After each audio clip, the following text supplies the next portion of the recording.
Queremos en esta intervención esbozar algunas ideas sobre el gobierno corporativo responsable en materia fiscal y exponer de forma sintética la transformación del modelo de buen gobierno corporativo en esta materia.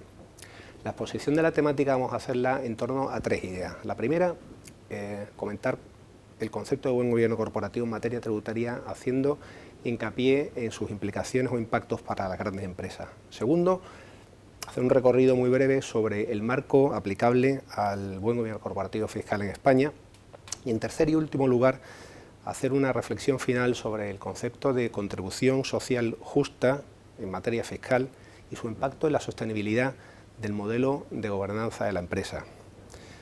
Comenzando por la primera de ellas, desde el plano conceptual podemos definir al gobierno corporativo como el conjunto de procesos de control y supervisión de las actividades de la empresa, determinando el patrón de relaciones entre la dirección de la empresa, el consejo de administración, sus accionistas y otros grupos de interés o stakeholders. ¿Y qué papel juega la fiscalidad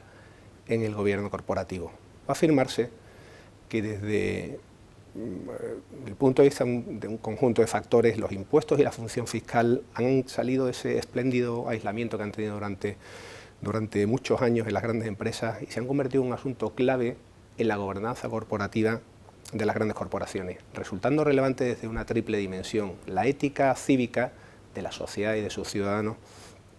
desde un punto de vista de dimensión corporativa para el Consejo de Administración y desde una dimensión externa en la que impacta inversores y stakeholders o grupos de interés.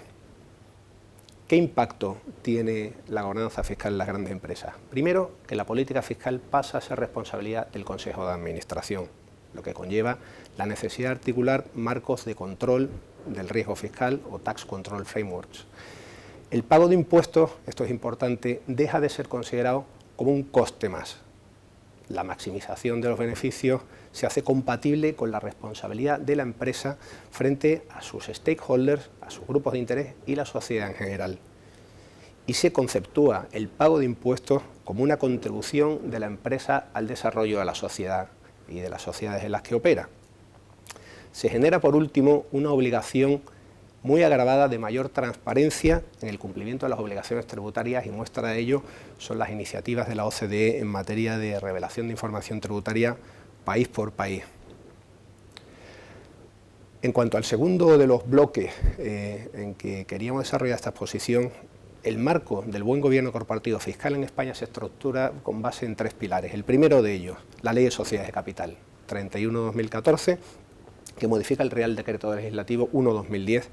y que establece una serie de reglas en materia de gobernanza fiscal, de las cuales destacaríamos sintéticamente la responsabilidad fiscal del Consejo de Administración y la función de supervisión de riesgos fiscales de las comisiones de auditoría. Son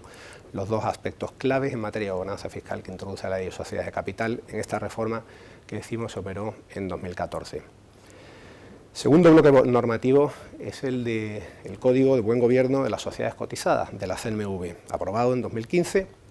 y que constituye un paso de cierre de ese marco normativo que establece la 31/2014 y que hereda pues, buena parte de las ideas que se trasladaron al anterior Código de Buen Gobierno, el Código Unificado de 2006, revisado en 2013. Por último, el tercer bloque del marco normativo de la gobernanza fiscal en España viene constituido por el Código de Buenas Prácticas Tributarias adoptado en el seno del Foro de Grandes Empresas en 2010 y al que se añade en cuanto a su ámbito subjetivo de explicación no solo el marco de las sociedades cotizadas, sino también cualquier otra entidad que se haya adherido al mismo, lo cual hace que el ámbito subjetivo de aplicación sea significativamente amplio. Una última reflexión que queríamos hacer en el tercer de los grandes bloques que queríamos abordar en esta breve intervención es el concepto de contribución social justa y su impacto en la responsabilidad social corporativa. A raíz de la impresionante batería de medidas que se han adoptado para la prevención del fraude fiscal internacional, han surgido dos conceptos. Uno, el de contribución social justa, y otro, el de good corporate citizen, o buen ciudadano corporativo que no tienen un contenido técnico jurídico en sí mismo, pero que establecen unas obligaciones más allá del cumplimiento de las establecidas en la legislación aplicable. Bien. Un enfoque maximalista de la buena gobernanza fiscal está siendo promovido por algunas organizaciones no gubernamentales internacionales con base en una idea,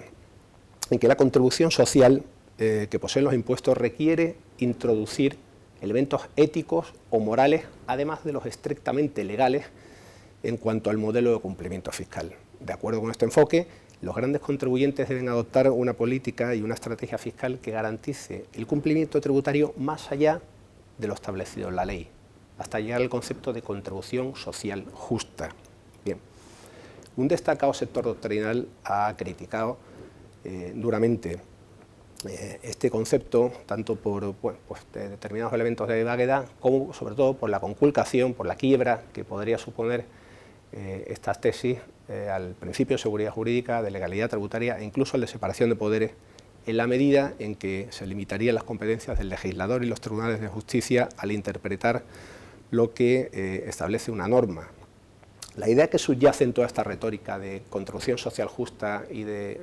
buen ciudadano corporativo, por decirlo así, no es otra que la de salir del paso a los problemas que viene planteando la existencia de sistemas fiscales internacionales disfuncionales, que ya no sirven para regular la realidad, la compleja realidad de globalización en la que operan las grandes corporaciones internacionales, y donde se acaba pues, en situaciones en las que grandes contribuyentes soportan tasas efectivas de imposición muy inferiores a las que resultan aplicables en materia de imposición directa a los ciudadanos y a la sociedad en particular. Bueno, lejos de querer dar solución a este complejo debate, lo que creemos que debe ser el trabajo para conseguirlo es abordar una modificación significativa del sistema fiscal internacional, estableciendo unas pautas de conducta y unos estándares fiscales que sean desarrollados de forma progresiva a través del consenso ya fraguado en determinados organismos internacionales como la OCDE y el G20, y que consigan equilibrar el principio de legalidad tributaria, seguridad jurídica y separación de poderes con esa creciente demanda social de una fiscalidad más justa, más responsable y más sostenible en el tiempo.